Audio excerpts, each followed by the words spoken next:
Good morning friends. आज की online class में आप सभी का डॉक्टर दीपिका यादव की तरफ से स्वागत है। आज का हमारा टॉपिक है ब्रिटिश काल में अपनाई गई भू राजस्व नीतियाँ। ब्रिटिश ईस्ट इंडिया कंपनी के अधीन भारत में अनेक आर्थिक परिवर्तन हुए।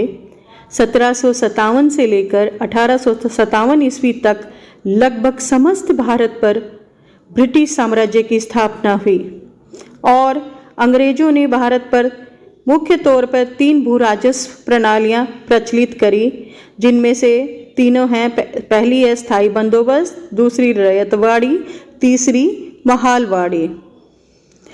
लॉर्ड कॉर्नवालिस जब भारत का गवर्नर जनरल बनकर आया तो उसके आने से पूर्व बंगाल, बिहार और उड़ीसा के प्रदेशों में ठेकेदारी प्रथा प्रचलित थी। पहले भूकर वसूलने का ठेका 5 वर्ष के लिए अधिक बोली देने वाले व्यक्ति को दिया जाता था।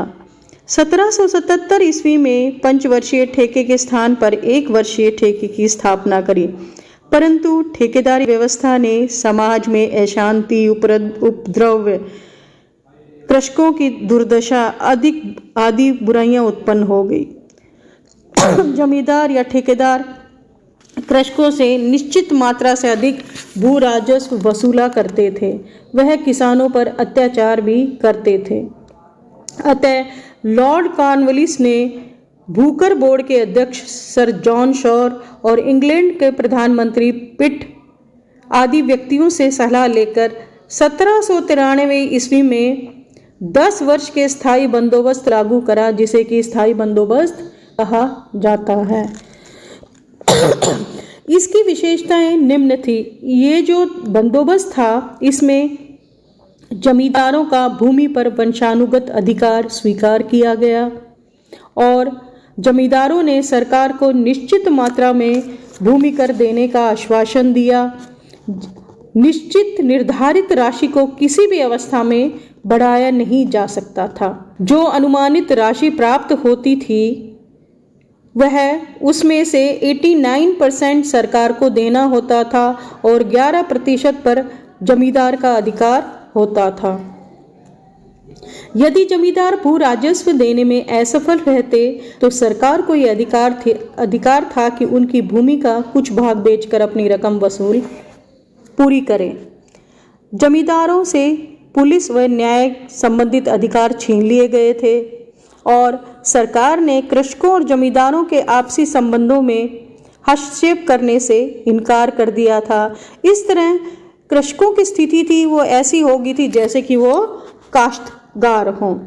आरंभ में यह व्यवस्था जो थी, स्थायी बंदोबस्त था, ये बंगाल, बिहार और उड़ीसा के कुछ प्रांतों में, बनारस और मद्रास के कुछ प्रांतों में लागू किया गया। स्थायी बंदोबस्त के गुण। स्थायी बंदोबस्त के कुछ गुण थे और कुछ दोष थे। जो गुण थे या लाभ थे वे निम्न प्रकार थे। भू राजस्व को स्थायी बनाने से कृषि सुधार की प्रेरणा जमींदारों और कृषकों को मिली। उन्होंने चरागाहों, जंगलों, बंजर भूमि को जी तोड़ मेहनत करके कृषि योग्य बनाया। और दूसरा, जमींदार और कृषकों के आपसी संबंधों में दृढ़ता आई। दोनों ने मिलकर कृषि कार्य में सुधार करने की नई व्यवस्था लागू करी। नेक्स्ट जो है वो है स्थायी बंदोबस्त से सरकार को एक निश्चित मात्रा में आय प्राप्त होने लगी। फसल न होने की स्थिति में भी उनकी आय में कोई कमी नहीं थी। यदि जमींदार किसी कारणवश भू राजस्व सरकारी खजाने में जमा कराने से असफल रहता तो सरकार उसकी भूमि का कुछ भाग बेचकर उस रकम को वसूल करती थी। नेक्स्ट वो है कि सरकार को समय और धन दोनों की बचत हुई। क्यों हुई? क्योंकि सरकार को बहुत से कर्मचारी भर्ती करने पड़ते थे, जिससे वेतन देने में काफ़ी धन खर्च होता था और समय भी नष्ट होता था। जमींदारों को भू राजस्व या भूमि का अधिकारी बनाने के पश्चात इन सभी झंझटों से उनकी दूर हो गए थे और बंगाल जो है एक धनी प्रांत बन गया था, क्योंकि स्थायी बंदोबस्त लागू होने के पश्चात वहाँ कोई अकाल नहीं पड़ा। बंगाल में स्थायी बंदोबस्त की सफलता से प्रेरणा लेकर इंग्लैंड के भी प्रधानमंत्री विलियम पिट ने भू राजस्व स्थायी कर दिया था। इसके साथ साथ इस बंदोबस्त के कुछ दोष भी थे जो कि निम्न हुए हैं। लाभ के साथ साथ बहुत सी हानियां भी हुई थी। पहला, जमींदारों ने भूकर व्यवस्था का खुलकर उल्लंघन किया। स्वार्थी जमींदार किसानों से दोगुना कर वसूल करते।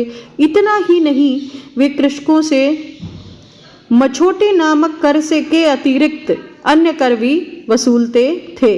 वे कृषकों को शारीरिक व मानसिक यातनाएं भी देते थे।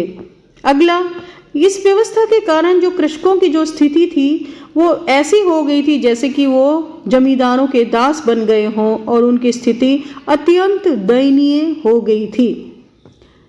नेक्स्ट जो है वो है पॉइंट कि सरकार को बहुत हानि हुई। जितना भू राजस्व जमींदार वसूल करते थे उतना जमा नहीं कराते थे। इसके अतिरिक्त उस समय अनाज की कीमतें बढ़ गई थी, उत्पादन भी बढ़ा, परंतु भू राजस्व उतना ही रहा और सरकार को की आय में कोई वृद्धि नहीं हुई। अंग्रेजों ने कपास, पटसन आदि जो वाणिज्यिक फसलें हैं उनके उत्पादन पर बल दिया ताकि वे भारत से कच्चा माल प्राप्त करके उसे इंग्लैंड भेज सके। अतः कृषि पर आधारित उद्योग धंधों पतन की ओर अग्रसर हो गए थे और इसके साथ साथ इस स्थायी बंदोबस्त के कारण समाज में एक नया वर्ग बन गया जिसे कि जमींदार वर्ग कहते थे या फिर महाजन वर्ग भी इसके अंतर्गत एक नए वर्ग के रूप में उभर कर आया। आज के लिए बस इतना ही। अगला पॉइंट जो है इसका जो नेक्स्ट है रैयतवाड़ी व्यवस्था, ये हम कल के टॉपिक में पढ़ेंगे। धन्यवाद।